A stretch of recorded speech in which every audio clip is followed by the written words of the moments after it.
남편이 좀 그랬으면 어때? 다 그러고 사는 거야. 시어머니가 전화기 너머로 이렇게 말하더라고요.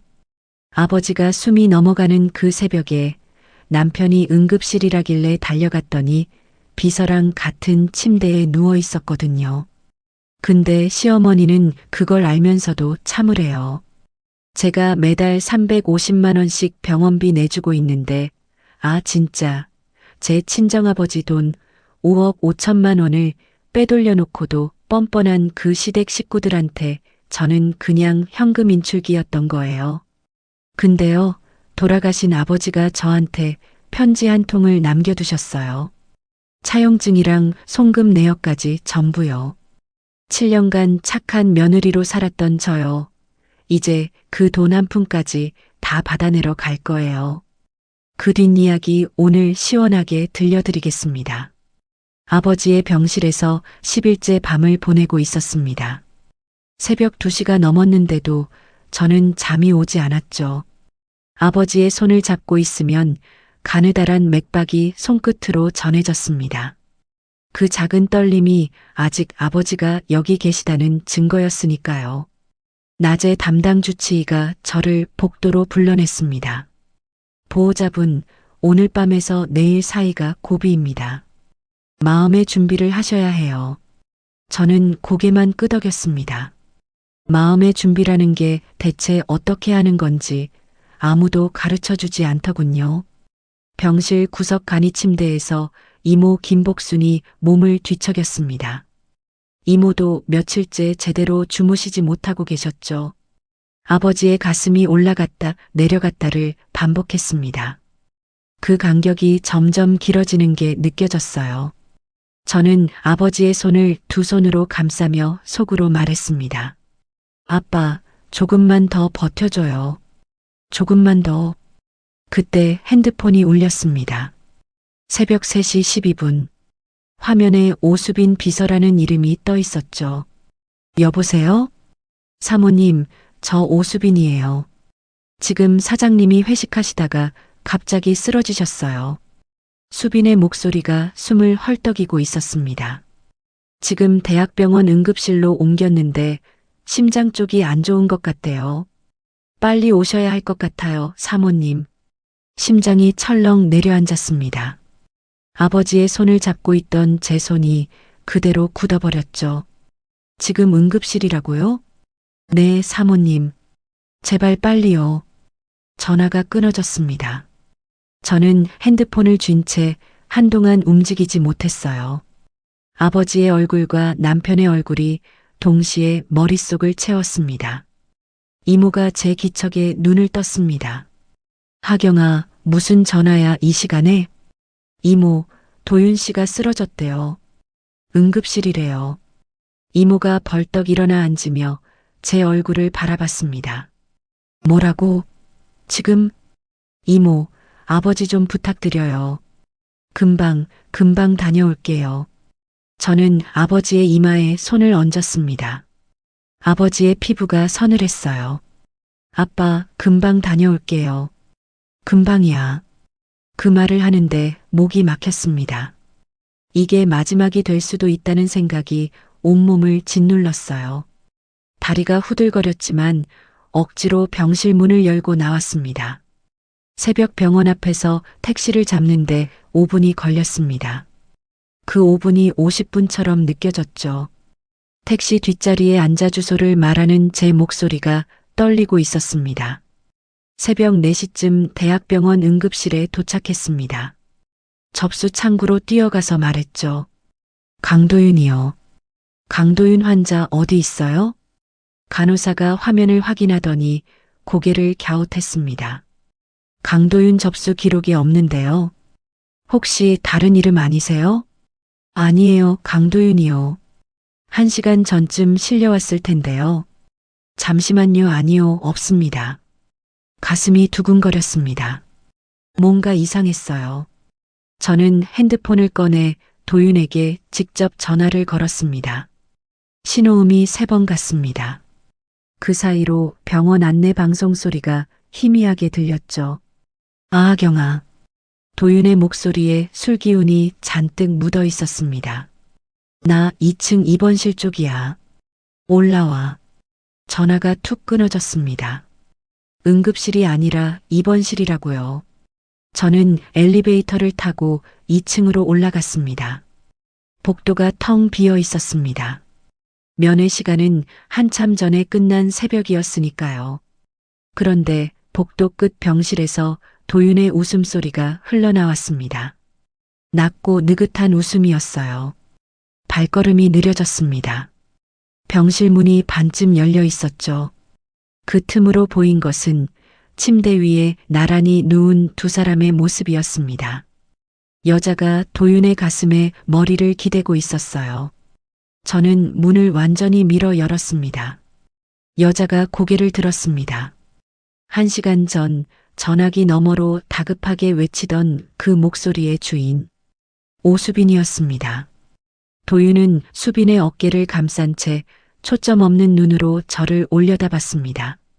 수빈은 놀라기는커녕 천천히 몸을 일으키며 저를 바라봤죠. 그 얼굴에 당황한 기색은 없었습니다.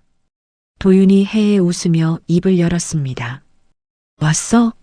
하경아. 저는 소리를 지르지 않았습니다.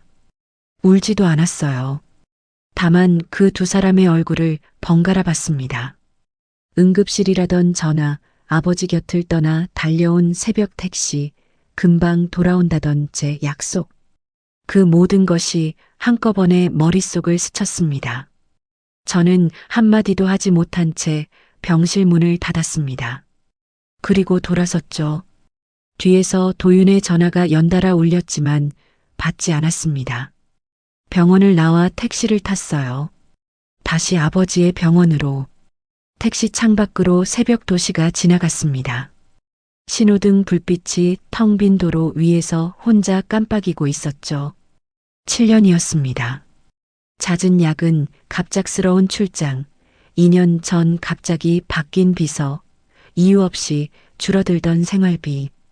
이상하다고 느끼면서도 무시했던 것들이 하나씩 떠올랐어요.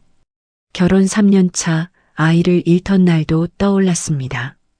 피가 쏟아져서 응급실로 실려갔는데 도윤은 출장이라며 오지 않았죠. 이모만이 제 손을 잡아주셨어요. 그 뒤로 우리 사이에서 아이 이야기는 다시 나오지 않았습니다. 새벽 5시 10분 아버지 병실에 돌아왔을 때 이모가 눈물을 훔치며 저를 맞았습니다. 하경아. 모니터 속 아버지의 심장 박동이 눈에 띄게 느려져 있었습니다. 저는 아버지의 손을 다시 잡았어요. 아빠 나왔어. 아빠. 아버지는 대답이 없었습니다. 눈도 뜨지 못하셨죠. 새벽 6시 23분. 모니터에서 길고 평평한 소리가 울렸습니다. 이모의 울음소리가 병실을 채웠어요.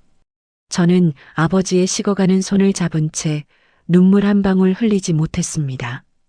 이 새벽에 저는 아버지를 잃었고 남편도 잃었습니다. 아버지의 마지막 순간에 이 자리에 있어주지 못했다는 사실이 제 안에서 무언가를 돌이킬 수 없이 부숴버렸습니다. 아버지의 빈소에 국화향이 가득했습니다. 3일장으로 치르기로 했죠. 저는 상주 완장을 차고 조문객 앞에 무릎을 꿇었다 일어서기를 반복했습니다. 아버지의 사업 동료, 먼 친척, 동네 어르신들이 줄을 이었어요. 고개를 숙일 때마다 병원 침대 위에 나란히 누워있던 두 사람의 모습이 겹쳤습니다. 이를 악물지 않으면 조문객 앞에서 무너질 것 같았어요.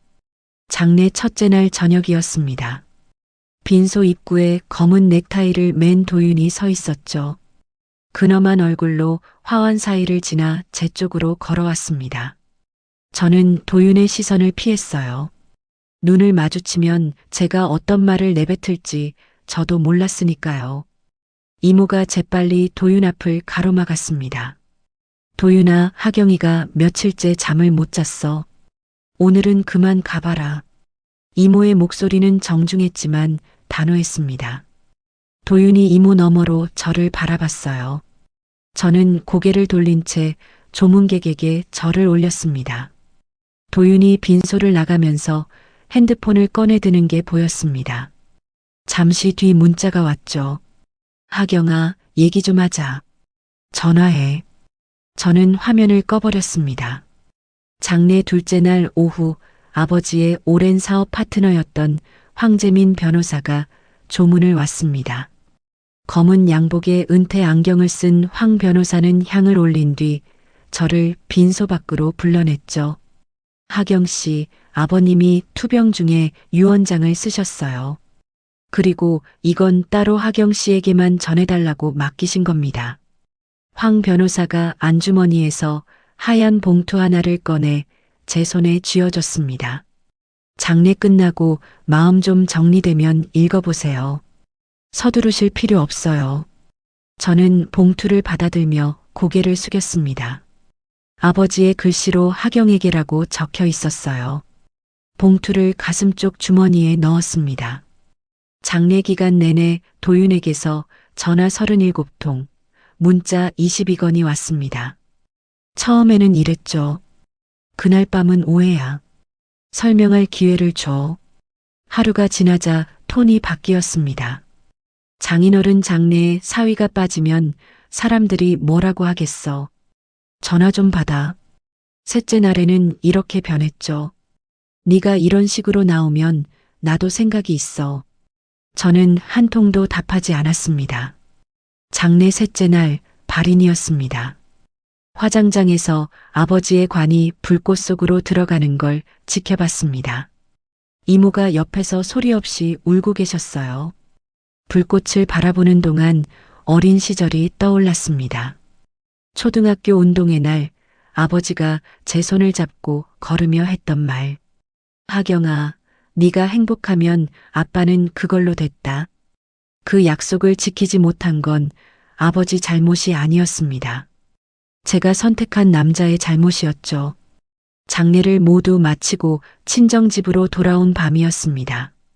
이모가 된장국을 끓여 밥상을 차려주셨어요. 마주 앉아 숟가락을 들었는데 이모가 먼저 입을 열었습니다. 하경아. 네, 이모. 너 도윤이한테 무슨 일 있었냐? 숟가락이 멈췄습니다. 장례 내내 내 얼굴이 슬픈 게 아니라 화가 나 있더라. 저는 한참을 숟가락만 내려다봤습니다.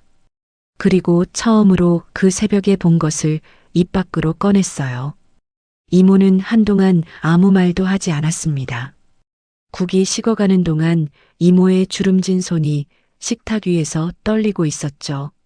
하경아, 너의 아버지가 살아계실 때 나한테 한번 그런 말을 했다. 무슨 말이요? 사위가 또 돈을 빌려달라고 했는데 이번엔 금액이 너무 크다고. 저는 숟가락을 내려놓았습니다. 아버지가 도윤이한테 돈을 줬어요? 여러 번이야. 사업한다고 할 때마다. 한 번도 들은 적이 없었습니다. 7년 동안 단 한 번도요. 그날 밤 잠이 오지 않았습니다. 저는 이불 위에 앉아 황재민 변호사가 건넨 봉투를 꺼냈어요. 봉투를 뜯는 손이 떨렸습니다. 편지 첫 줄에 이렇게 적혀 있었습니다. 하경아, 아빠가 너한테 미안한 게 있다. 눈물이 터졌습니다. 참고 또 참았던 것들이 한꺼번에 쏟아졌죠. 편지를 끝까지 읽었습니다.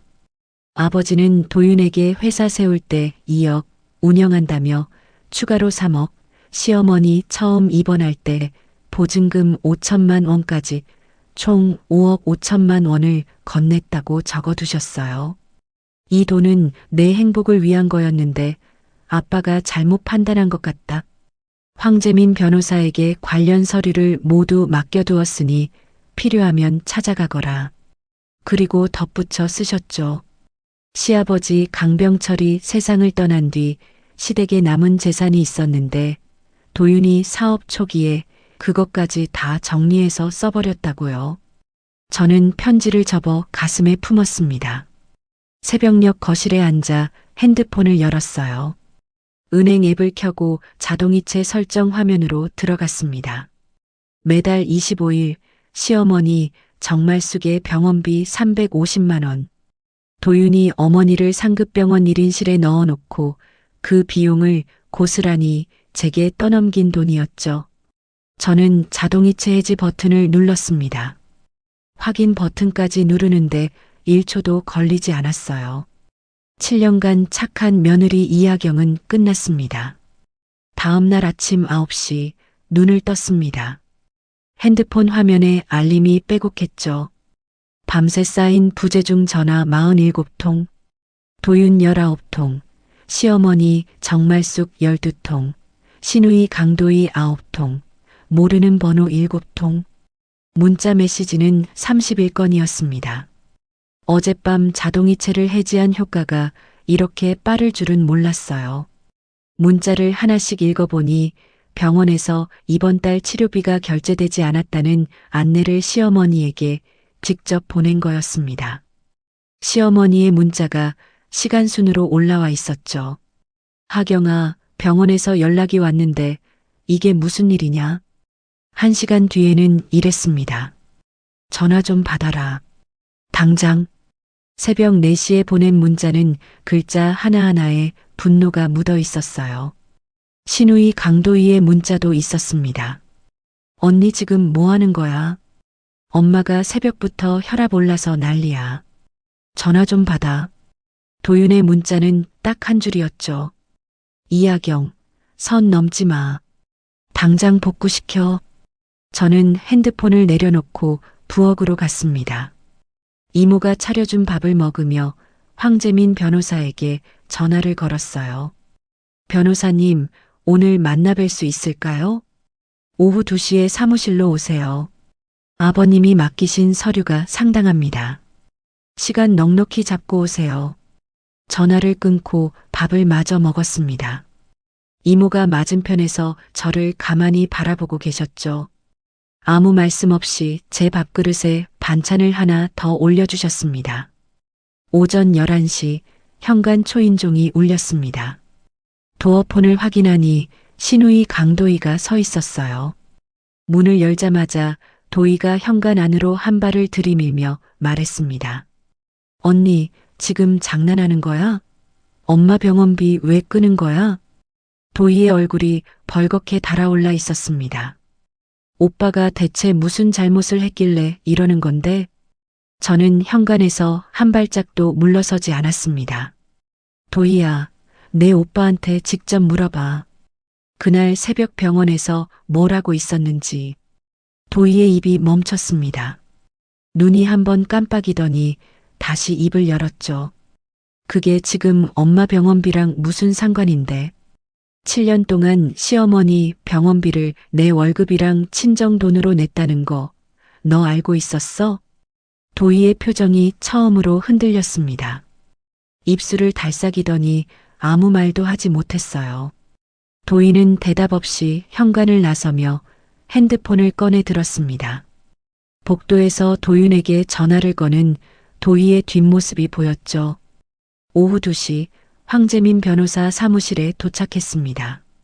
변호사가 두꺼운 서류 봉투를 테이블 위에 올려놓으며 말했습니다. 아버님이 꼼꼼한 분이셨어요. 이거 하나씩 보시죠. 봉투 안에는 도윤에게 돈을 보낸 내역이 담긴 이체 확인서 9건, 도윤이 직접 서명한 차용증 3장이 들어 있었습니다. 그리고 아버지가 따로 정리한 메모 한 권. 사위가 차용증 쓰는 걸 거부해서 내가 대신 기록함이라고 적힌 수기 장부였죠. 황 변호사가 서류를 한 장씩 넘기며 짚어줬습니다.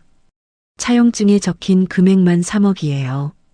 차용증 없이 보내신 돈이 2억 5천만 원이고, 변호사가 안경을 고쳤으며 저를 봤습니다.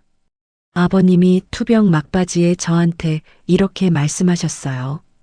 이 돈은 하경이 몫이니 반드시 돌려받게 해달라고. 목이 뜨거워졌습니다. 차용증이 있는 3억은 당장 돌려달라고 청구할 수 있어요. 나머지 2억 5천도 보내신 기록이랑 수기장부가 있으니까 충분히 싸울 수 있습니다. 저는 서류를 한 장 한 장 넘기며 아버지의 글씨를 따라갔습니다. 날짜마다 빼곡한 아버지의 메모가 딸에게 차마 말하지 못한 아버지의 마음이 느껴졌어요.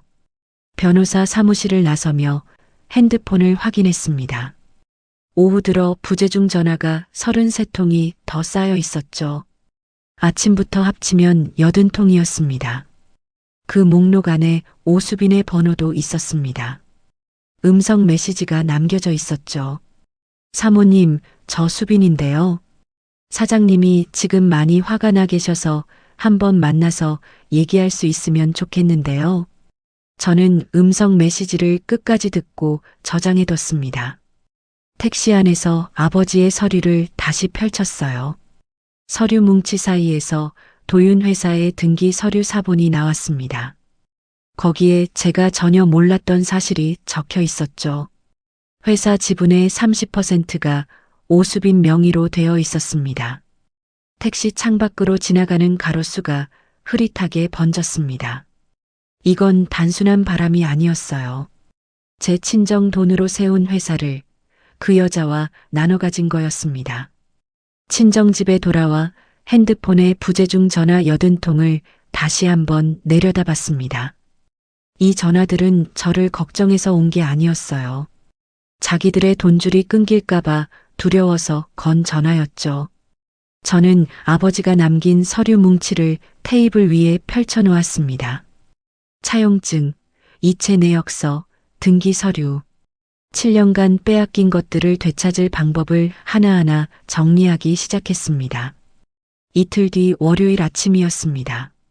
저는 결혼 전 다니던 회계법인의 선배 윤지연에게 연락을 했어요. 7년 만에 전화였는데 지연 선배는 반가운 목소리로 바로 받아줬죠. 하경아, 오랜만이다. 무슨 일이야? 선배, 만나서 드릴 말씀이 있어요. 오늘 시간 괜찮으세요? 강남 쪽으로 나올 수 있어? 점심 먹으면서 보자. 강남의 한 카페에서 마주 앉았습니다. 지연 선배는 7년 전과 크게 다르지 않았어요. 짧은 단발머리에 날카로운 눈매, 서류를 보면 칼같이 집어내던 그 선배였죠. 저는 가방에서 아버지가 남긴 서류 일체와 도윤 회사의 등기 서류 사본을 꺼내 테이블 위에 펼쳤습니다. 선배, 이 회사 재무 상태를 좀 봐주실 수 있어요? 지연 선배가 서류를 한 장씩 넘기기 시작했습니다. 커피잔을 옆으로 밀어놓고 등기 서류에 눈을 고정하더니 미간을 좁혔어요. 설립 자본금이 이 정도인데 공시된 매출이 이것밖에 안 돼? 선배가 손가락으로 숫자를 짚으며 고개를 저었습니다. 그리고 비서 명의로 지분 30%가 있다고? 이건 정상적인 구조가 아니야. 선배가 서류를 내려놓고 저를 똑바로 봤습니다. 하경아, 너의 아버지가 남긴 자료랑 공개된 법인 공시정보를 대조해보면 돈이 어디로 흘러갔는지 전체 그림이 나올 거야. 내가 아는 세무사 한 명 연결해 줄게. 이쪽으로 꼼꼼한 사람이거든. 저는 고개를 숙였습니다. 선배, 고마워요. 고맙긴. 7년 동안 연락도 없더니 이런 일로 찾아오니까 속상하지. 선배가 제 손을 한번 꽉 잡아줬어요. 그 손의 온기가 오래 남았습니다. 같은 날 오후 친정집으로 돌아오니 도어폰에 기록이 남아 있었습니다. 이모가 거실에서 저를 기다리고 있었죠. 하경아, 아까 도윤이가 왔었다. 왔어요? 꽃다발 들고 왔더라. 문 안 열어줬어. 30분 넘게 인터폰에 대고 뭐라 하다가 경비원한테 쫓겨갔어. 이모가 한숨을 쉬며 덧붙였습니다. 수빈이가 아파서 병문안 간 거라느니 그날 아무 일도 없었다느니 그런 소리를 하더라. 저는 신발을 벗으며 코웃음이 나왔습니다. 새벽 3시에 비서 병문안을 가면서 같은 침대에 누워 있었다는 게 말이 된다고 생각하는 건지. 그날 저녁 시어머니 정말숙에게서 전화가 왔습니다. 이번에는 받았어요. 하경아. 시어머니의 목소리가 울먹이고 있었습니다. 병원에서 다음 달 수술 일정 잡혔는데 치료비가 안 들어왔다고 하더라. 이게 어떻게 된 거냐? 저는 대답하지 않았습니다. 수화기 너머로 시어머니의 숨소리가 거칠어지는 게 들렸죠. 하경아, 도윤이가 뭘 잘못했는지 모르겠지만 시어머니의 톤이 바뀌었습니다. 남편이 좀 그랬으면 어때? 다 그러고 사는 거야. 손에 힘이 들어갔습니다. 핸드폰을 쥔 손가락 마디가 하얗게 변했어요. 어머니, 응? 그 말은 취소하세요. 저는 전화를 끊었습니다. 핸드폰을 테이블 위에 내려놓는 손이 미세하게 떨리고 있었죠. 다음 날 윤지연 선배가 연결해준 세무사 한정우를 만났습니다. 안경을 쓴 마른 체형의 남자였는데 서류를 받아들자마자 펜을 꺼내 숫자에 동그라미를 치기 시작했어요. 아버지가 남긴 회사 재무자료, 인터넷에서 열람할 수 있는 법인 등기 변동 내역, 공시 자료를 펼쳐놓고 한정우 세무사가 한참을 들여다봤습니다. 이거 공개된 정보만 봐도 이상한 게 한두 개가 아닙니다. 한정우가 펜으로 숫자 하나를 짚었습니다. 매출 대비 지출이 말이 안 돼요. 이 회사가 정상적으로 돌아가려면 외부에서 돈이 계속 들어왔어야 합니다. 외부에서 들어온 돈이 제 아버지 돈이라는 거죠? 한정우가 고개를 끄덕였습니다. 그렇게 보는 게 맞을 것 같아요. 이 회사는 실질적으로 적자예요. 겉으로만 정상 영업처럼 보이게 해놓은 거죠. 한정우가 등기 서류 쪽으로 펜을 옮겼습니다. 그리고 이 오수빈이라는 사람 명의의 지분 30%, 이건 세금을 줄이려고 일부러 나눠놓은 겁니다. 열의 9은 그래요. 서류 위에 펜으로 그어진 선들이 하나의 그림을 만들어가고 있었습니다. 내 아버지의 돈으로 세운 회사, 적자를 메우며 겉모습만 유지한 회사, 그 회사 지분을 내연녀 이름으로 쪼개놓은 남편. 그 주 금요일 저는 황재민 변호사를 다시 찾아갔습니다. 세무사의 분석 결과를 건네며 말했죠. 변호사님, 이혼 소송을 하고 싶어요. 차용금 반환이랑 같이요. 황 변호사가 분석 자료를 읽으며 천천히 고개를 끄덕였습니다. 이혼 사유로 남편의 바람과 재산 숨긴 것을 같이 주장하면 유리합니다. 다만 바람 쪽 증거를 좀 더 확보해야 해요. 그날 새벽에 보신 것만으로는 부족할 수 있어요. 저는 그 새벽 병원에서 목격한 장면을 떠올렸습니다. 두 사람이 나란히 누워있던 그 침대, 수빈의 태연한 얼굴, 도윤의 초점 없는 눈. 그걸 증거로 만들 방법을 찾아야 했어요. 같은 날 저녁 집으로 돌아오는 길에 오수빈에게서 전화가 왔습니다. 사모님, 저 수빈인데요. 드릴 말씀이 있어서 한번 만나주실 수 있을까요? 경계심이 올라왔습니다. 이 여자가 왜 저를 만나자는 건지. 하지만 저는 일단 응하기로 했어요. 내일 낮에 보죠. 장소는 제가 정할게요. 사람이 많은 카페를 골랐습니다. 토요일 오후 2시 창가 자리에 앉아 수빈을 기다렸죠. 수빈이 들어왔습니다. 지난번 병실에서 봤을 때의 태연함은 없었어요. 선글라스를 벗는 수빈의 손이 미세하게 떨리고 있었습니다. 사모님, 저 솔직하게 말씀드릴게요. 수빈이 자리에 앉으며 물컵을 잡았습니다. 지분 30%는 사장님이 제 이름으로 올려놓은 거예요. 실제로 저한테 돌아온 돈은 한 푼도 없어요.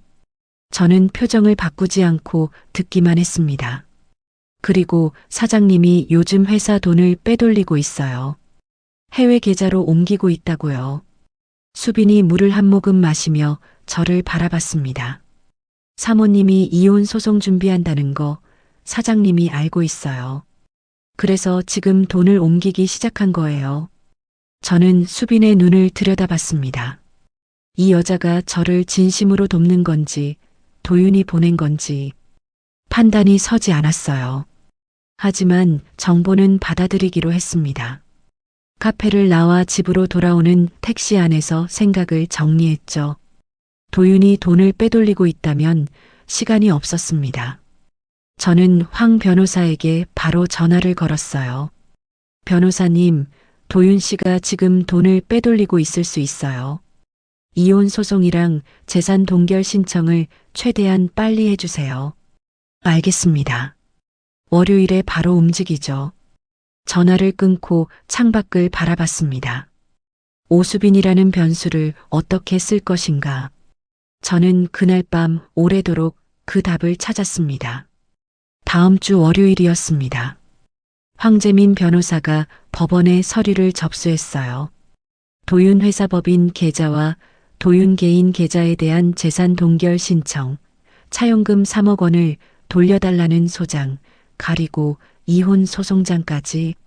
저는 변호사 사무실에서 서류 한 장 한 장에 서명을 했습니다. 펜을 놀릴 때마다 7년이라는 시간이 종이 위에서 끊어지는 느낌이었죠. 하경 씨, 여기 서명하시면 됩니다. 황 변호사가 마지막 서류를 밀어줬습니다. 저는 이름 석자를 또박또박 눌러 썼어요. 이하경. 더 이상 강도윤의 아내가 아닌 제 이름이었습니다. 열흘이 지났습니다.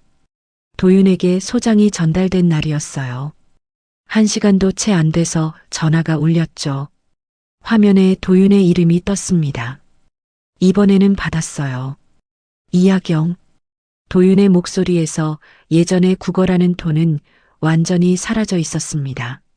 낮고 거친 숨소리가 먼저 들렸죠. 소송이야? 진짜 소송을 걸어? 도윤이 책상을 치는 소리가 수화기 너머로 울렸습니다. 장인어른한테 받은 건 투자금이야. 빌린 돈이 아니라고. 차용증은 장인어른이 형식적으로 쓰라고 한 거야. 그걸 가지고 소송을 해? 저는 도윤의 말을 끊지 않았습니다. 한마디 한마디를 끝까지 들었어요. 도윤이 숨을 몰아쉬며 말을 이었죠. 나 없으면 그 회사 어떻게 됐을 것 같아? 내가 키운 거라고. 장인어른도 그걸 아셨어. 도윤의 말이 끝났습니다. 저는 입을 열었어요. 그러면 법정에서 그렇게 말해. 전화를 끊었습니다. 끊자마자 통화 녹음 파일을 확인했어요. 황 변호사의 조언대로 모든 통화에 녹음을 걸어둔 게 이렇게 쓸모가 있을 줄이야. 도윤이 스스로 차용증이 있다는 걸 인정한 셈이었습니다. 형식적이었다고 둘러대봐야 존재 자체를 인정한 건 지울 수 없으니까요. 그로부터 약 2주 뒤 황 변호사에게서 연락이 왔습니다. 하경 씨, 법원에서 재산 동결을 받아들였어요. 도윤 씨 법인 계좌랑 개인 계좌 둘 다 묶였습니다. 가슴이 내려앉는 것 같으면서도 동시에 단단해지는 느낌이었어요. 이제 도윤은 회사를 돌릴 돈이 없을 거였습니다. 그날 저녁 시어머니에게서 전화가 왔습니다. 하경아. 시어머니의 목소리가 높게 올라가 있었습니다. 네가 도윤이를 고소했다며. 회사가 망하면 병원비는 어쩌려고 그래. 너의 아버지가 무덤에서 부끄러워하실 거다. 돌아가신 아버지를 끌어들이는 그 말에 속이 뒤집어졌습니다. 하지만 저는 목소리를 높이지 않았어요. 어머니, 그 병원비가 어디서 나왔는지 한번 아드님한테 물어보세요. 전화를 끊었습니다. 핸드폰을 내려놓는 손에 힘이 풀렸지만 후회는 없었죠. 다음 날 신우이 강도희가 찾아왔습니다. 이전과는 달랐어요. 현관에 선 도희의 목소리가 낮았고 조심스러웠습니다. 언니, 나 좀 들어가도 돼? 저는 문을 열어줬어요. 거실에 마주 앉아 도희가 먼저 입을 열었습니다. 오빠가 잘못한 거 나도 이제 알겠어. 도희가 무릎 위에 놓인 손을 꽉 쥐었습니다. 근데 엄마 병원비 문제만은 따로 생각해 줄 수 없을까? 내가 분담할게. 저는 도희의 얼굴을 가만히 봤습니다. 처음으로 시댁 쪽에서 사람 말이 나오고 있었어요. 도희야, 네가 직접 병원이랑 계약하고 직접 내겠다면 상관없어. 도희가 고개를 끄덕이며 자리에서 일어났습니다. 현관에서 신발을 신으며 도희가 돌아봤어요. 언니 미안해. 처음에 왔을 때 나도 몰라서 그랬어. 저는 대답 대신 작게 고개를 끄덕여줬습니다.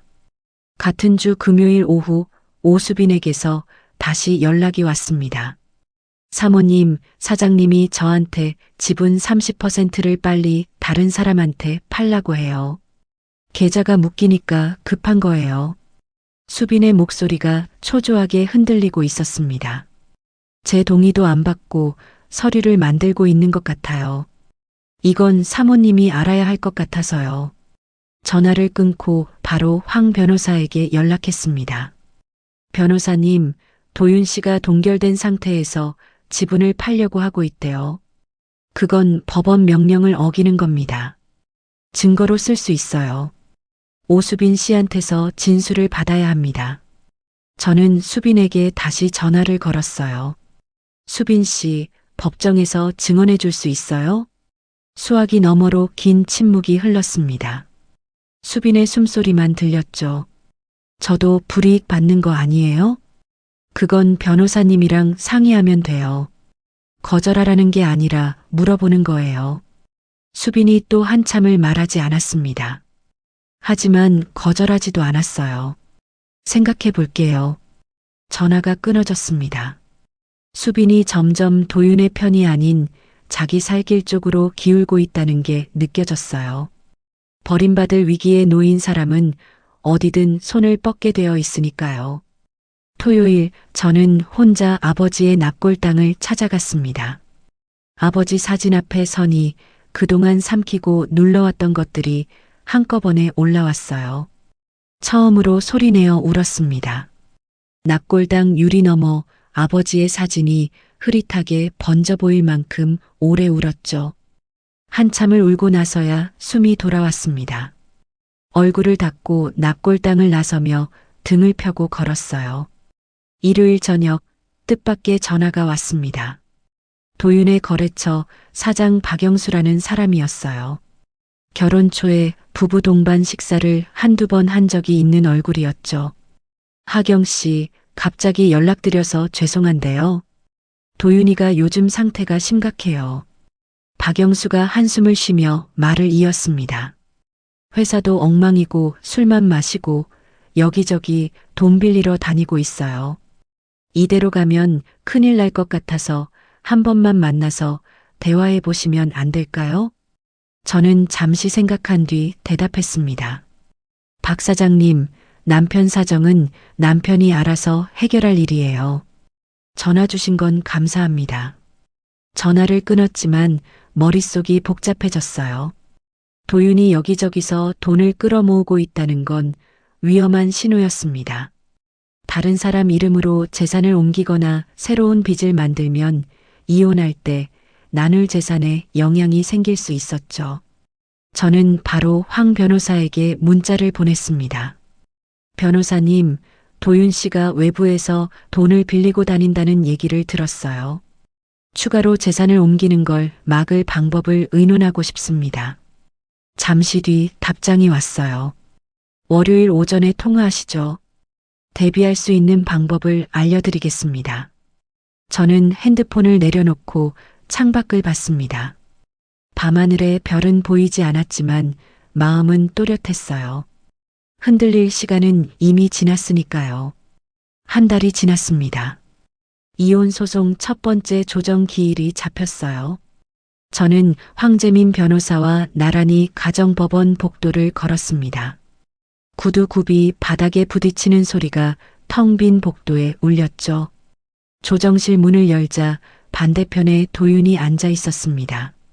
감색 정장에 넥타이까지 매고 있었어요. 옆에 변호사를 대동하고 있었죠. 도윤이 저를 똑바로 쳐다봤습니다. 눈을 피하지 않았어요. 자기가 잘못한 게 없다는 얼굴이었습니다. 도윤의 변호사가 먼저 입을 열었습니다. 피고 측은 이혼에 동의하지 않습니다. 원고가 주장하는 부정행위는 오해에 기반한 것입니다. 저는 도윤의 얼굴을 봤어요.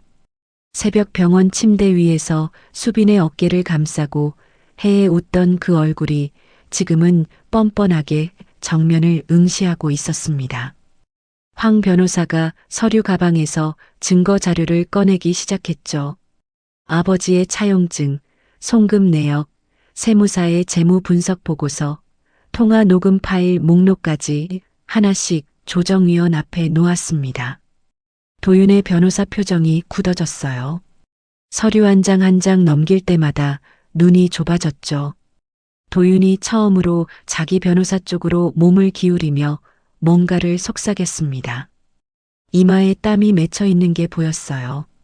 조정위원이 서류를 한참 들여다보더니 말했습니다. 증거 자료가 상당합니다. 양측 모두 다음 기일까지 입장을 정리해 오세요. 첫 번째 조정은 합의 없이 끝났습니다. 조정실을 나서는데 뒤에서 빠른 발소리가 들렸어요. 도윤이 복도에서 제 팔을 잡았습니다. 하경아. 도윤의 손에 힘이 들어가 있었죠. 법원에서 이러지 말고 둘이 얘기하자. 내가 잘못한 건 인정할게. 저는 도윤의 손을 내려다봤습니다. 근데 회사까지 건드리면 나는 끝이야. 끝나면 위자료를 줄 수도 없어. 알겠어? 저는 도윤의 손을 뿌리쳤습니다. 팔목에 붉은 자국이 남았어요. 줄 위자료가 없는 게 아니라 줄 돈 자체가 내 돈이었잖아. 도윤의 얼굴이 일그러졌습니다. 저는 돌아섰어요. 뒤에서 도윤이 뭔가를 더 말했지만 들리지 않았습니다. 이미 복도 끝을 돌아 나왔으니까요. 조정이 결렬되고 이틀 뒤 오수빈에게서 전화가 왔습니다. 수빈의 목소리가 떨리고 있었어요. 사모님, 사장님이 제 명의 지분을 제 동의도 없이 넘기려고 서류를 만들고 있어요. 위조하고 있다고요. 수빈의 숨소리가 거칠어졌습니다. 저를 버리려는 거예요. 지분도 빼앗고 증거도 없애려는 거예요. 저는 가만히 듣다가 물었습니다. 수빈 씨, 법정에서 증언할 마음이 있어요? 이번에는 침묵이 길지 않았어요. 할게요. 저도 이대로 당하고만 있을 수는 없으니까요. 저는 바로 수빈을 황 변호사 사무실로 데려갔습니다. 수빈이 변호사 앞에 앉아 입을 열기 시작했어요. 2년 전부터였어요. 사장님이 먼저 다가왔고 저는 거절하지 못했어요. 수빈의 손이 무릎 위에서 떨리고 있었습니다. 회사 돈으로 제 전세금을 넣어줬어요. 해외 출장이라고 하고 같이 여행도 갔고요. 수빈이 가방에서 핸드폰을 꺼내 화면을 넘겼습니다. 도윤과 주고받은 대화를 저장한 파일, 호텔 예약 확인서, 항공권 사본. 하나씩 테이블 위에 올려놓을 때마다 황 변호사가 고개를 끄덕였죠.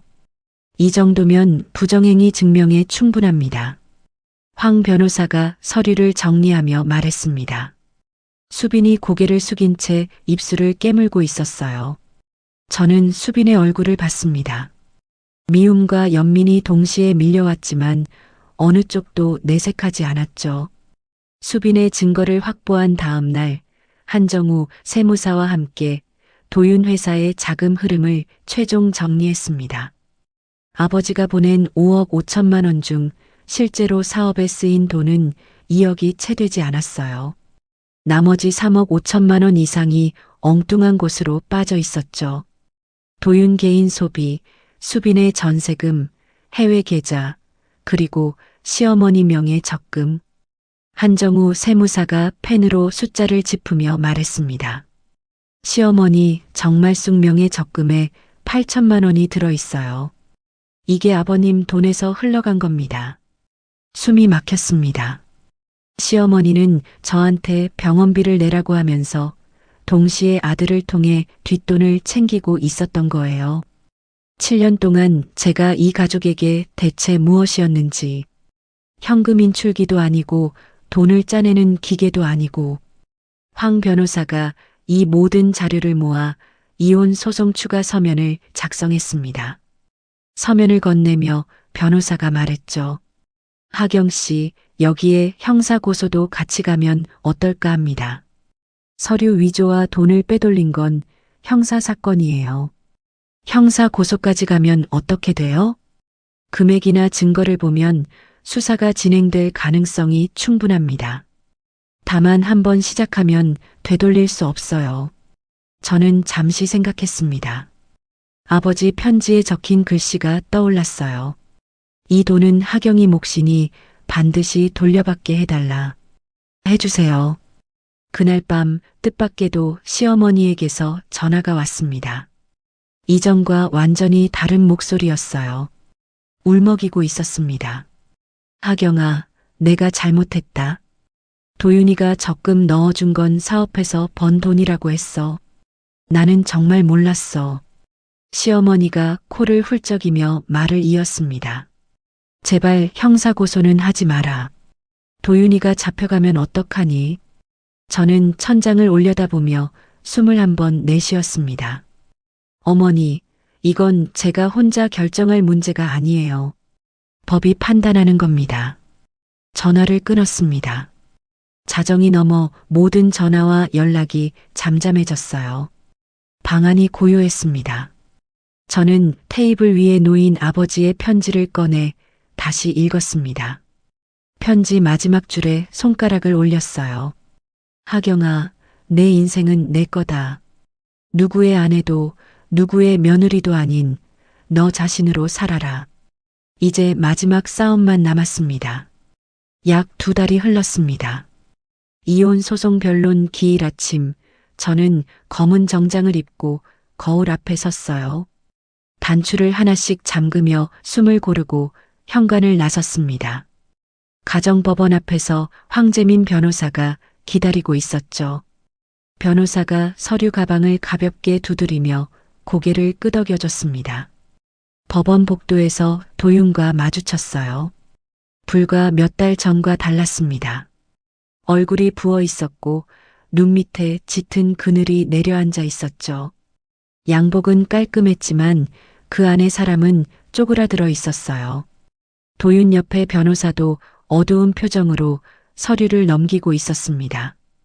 도윤과 눈이 마주쳤어요. 아무것도 느껴지지 않았습니다. 저는 시선을 거두고 법정 안으로 들어갔죠. 재판장이 입장하자 법정이 조용해졌습니다. 변론이 시작됐어요.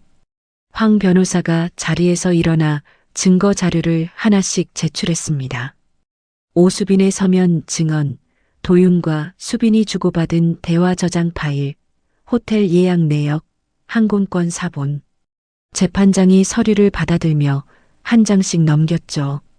이어서 아버지의 차용증 원본과 송금 내역, 한정우 세무사의 재무 분석 보고서까지 올라갔습니다. 황 변호사가 또렷한 목소리로 설명했어요. 원고의 친정아버지가 피고에게 건넨 5억 5천만 원 중 실제 사업에 쓰인 금액은 2억이 채 되지 않습니다. 나머지는 피고의 개인 용도와 내연 관계 유지에 사용됐습니다.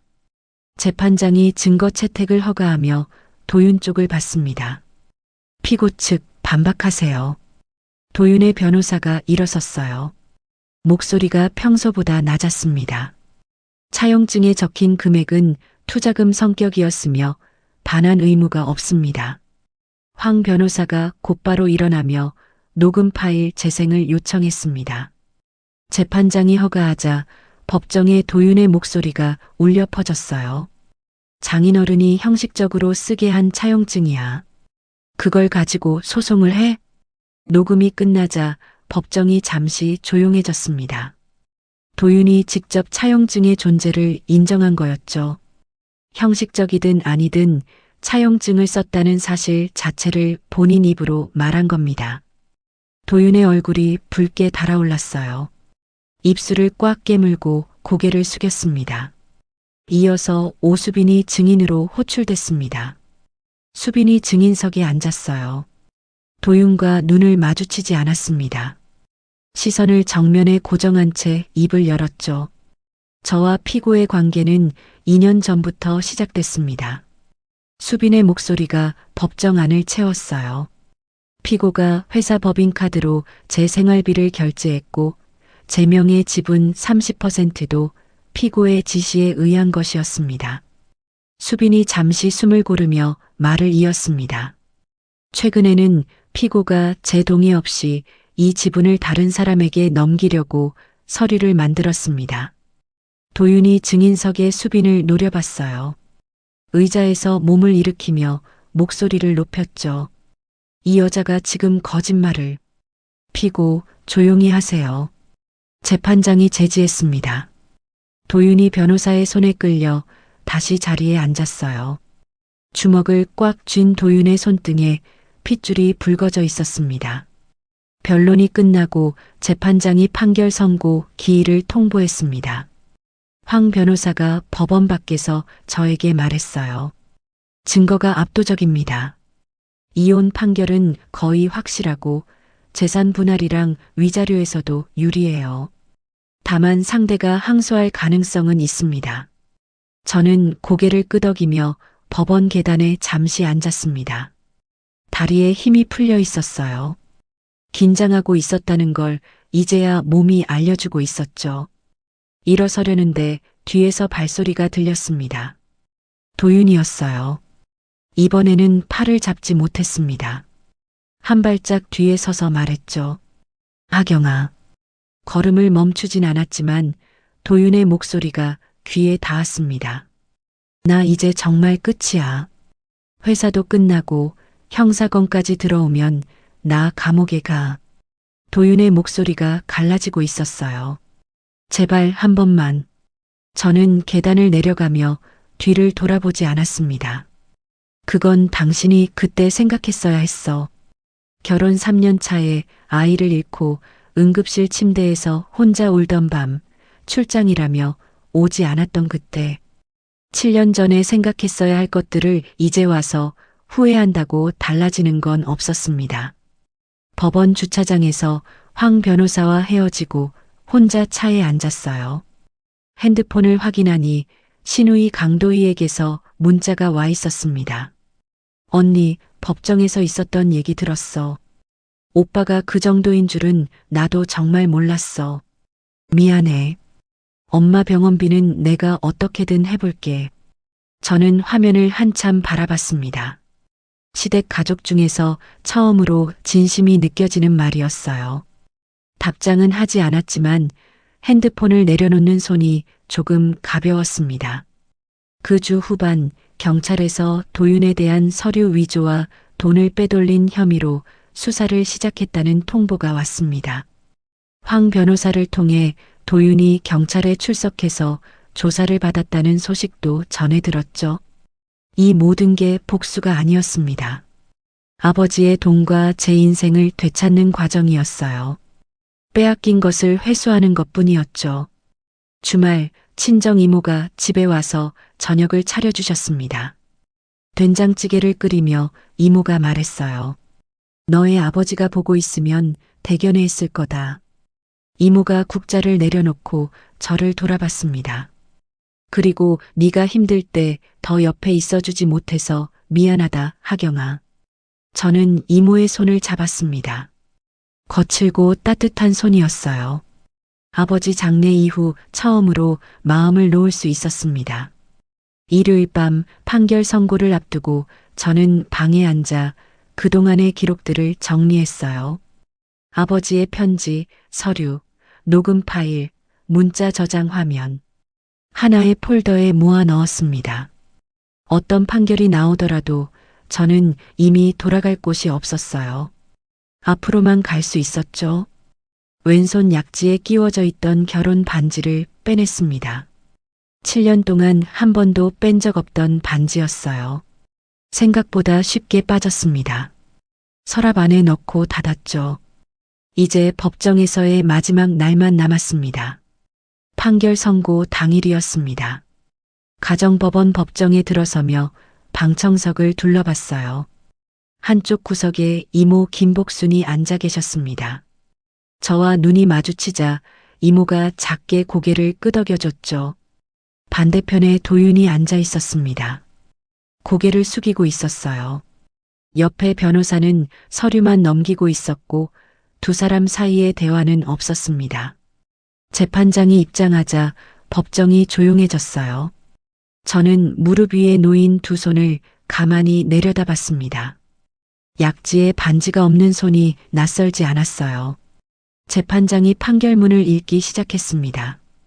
피고 강도윤의 부정행위가 명백히 인정되며 혼인 기간 중 원고의 친정 자금을 유용한 행위는 혼인 파탄의 주된 원인에 해당합니다.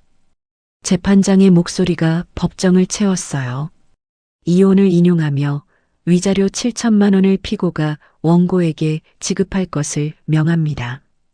재산 분할에 있어 원고에게 유리한 비율을 적용하며 별도로 차용금 3억 원에 대한 반환 판결을 함께 선고합니다. 끝이었습니다. 7년이라는 시간이 재판장의 몇 마디로 정리됐어요. 가슴속에서 무언가가 풀려나가는 느낌이 들었습니다. 울컥하지도 않았고 기쁘지도 않았어요. 다만 무거운 짐을 바닥에 내려놓은 것처럼 어깨가 가벼워졌죠. 자리에서 일어나 법정 문을 향해 걸었습니다. 뒤에서 도윤이 자리에서 일어나는 소리가 들렸어요. 하경아. 도윤의 목소리가 갈라져 있었습니다. 입을 벌리고 있었지만 그 다음 말이 나오지 않는 것 같았죠. 저는 뒤돌아보지 않았습니다. 법정 문을 밀고 나왔어요. 복도에서 황 변호사가 기다리고 있었습니다. 수고하셨습니다, 하경 씨. 이모가 방청석에서 나와 제 앞에 섰어요. 아무 말 없이 저를 안아주셨습니다. 이모의 품에서 나는 된장찌개 냄새가 희미하게 났어요. 이모의 등을 두 손으로 가만히 감싸 안았습니다. 법원을 나와 이모와 나란히 걸었어요. 5월의 햇살이 따뜻했습니다. 이모가 제 팔짱을 끼며 물었죠. 하경아, 이제 뭐 할 거냐? 이모, 일단 밥부터 먹어요. 이모가 피식 웃으셨어요. 법원 앞 작은 식당에 들어가 마주 앉았습니다. 된장찌개 2그릇을 시켰죠. 뜨거운 찌개가 나오고 밥 한 숟가락을 입에 넣었을 때 평범한 한 끼의 식사가 그 어떤 승리보다 따뜻하게 느껴졌어요. 이모가 찌개를 호호 불며 말했습니다. 내 아버지 산소에 가서 알려줘야겠다.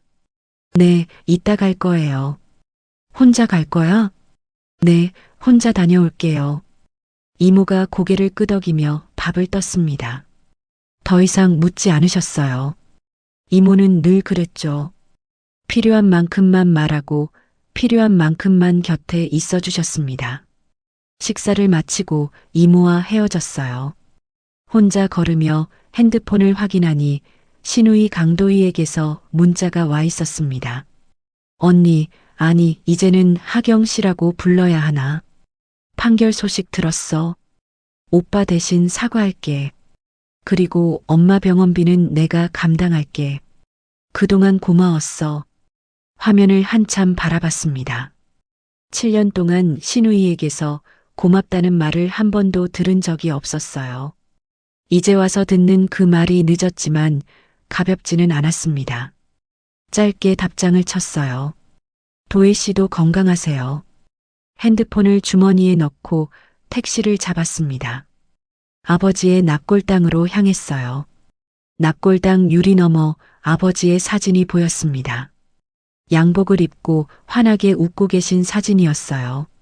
사업이 잘 되던 시절 회사 창립 기념일에 찍은 거였죠. 저는 아버지 사진 앞에 서서 입을 열었습니다. 아빠, 다 끝났어. 목소리가 떨리지 않았어요. 아빠 돈도 찾을 거야. 끝까지 가려고. 사진 속 아버지가 웃고 계셨습니다. 살아계실 때 하시던 그 웃음 그대로였어요.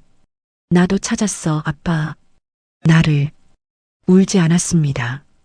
미소로 아버지와 인사했어요. 유리의 손가락을 가만히 대었다가 떼고 돌아섰습니다. 납골당을 나서는데 황 변호사에게서 전화가 왔어요. 하경 씨, 상대 쪽 변호사가 항소를 검토하고 있다고 하는데 형사건이 같이 가고 있어서 뒤집힐 가능성은 낮습니다. 네. 그리고 차용금 3억 반환도 강제로 받아낼 절차에 들어갈 수 있어요. 저는 걸음을 멈추지 않고 대답했습니다. 끝까지 가주세요, 변호사님. 알겠습니다. 전화를 끊고 납골당 밖 벤치에 잠시 앉았어요. 바람이 불었습니다. 나뭇잎이 흔들리는 소리가 고요한 납골당 주변을 채웠죠. 집으로 돌아와 방 안을 둘러봤습니다. 결혼 7년 동안 시댁 살림에 묻혀 한 번도 꺼내보지 못했던 것들이 서랍 안에 있었어요. 하나씩 꺼냈습니다. 재경관리사 자격증 원본, 대학 졸업장, 친정에서 가져온 가족사진 액자, 책상 위에 하나씩 올려놓았어요.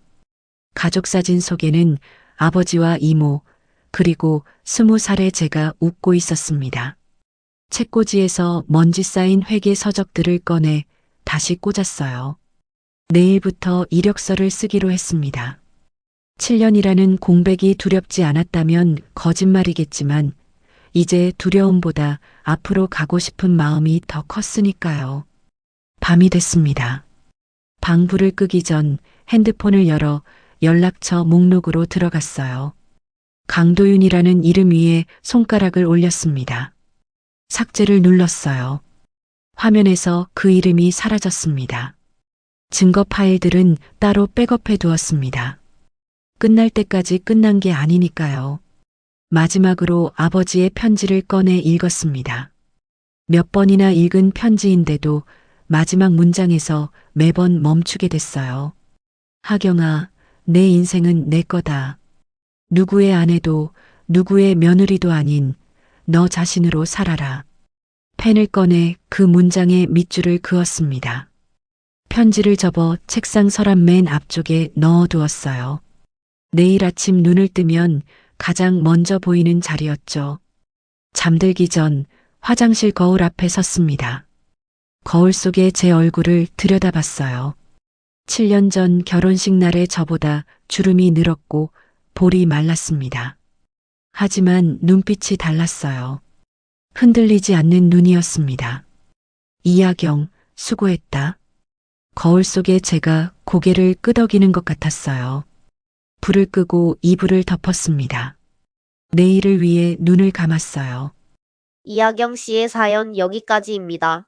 돌아가신 아버지의 마지막 순간도 함께하지 못하게 만든 사람이 다름 아닌 남편이었다는 거 참 가슴이 먹먹하더라고요. 그런데 이 사연이 단순히 나쁜 남편 응징하는 이야기는 아니었던 것 같아요. 누군가의 아내로 누군가의 며느리로만 살다가 잃어버렸던 자기 자신을 다시 찾아가는 과정이었거든요. 아버지가 편지에 남긴 그 한 줄 내 인생은 내 거다. 그 말이 이하경 씨를 다시 일으켜 세운 거잖아요. 시청자 여러분 중에도 혹시 참는 게 사랑이라고 가족을 위해서라면 당연히 그래야 한다고 생각하며 살아오신 분 계시지 않나요? 참는 것도 한계가 있고 그 한계를 넘기면 참았던 내가 사라져버려요. 늦었다고 생각하는 그 순간이 사실은 가장 빠른 때더라고요. 이하경 씨처럼 자기 이름 석자를 되찾는 용기 시청자 여러분도 꼭 가지셨으면 좋겠습니다. 오늘 사연이 시원하셨다면 구독과 좋아요 꾹 눌러주시고요.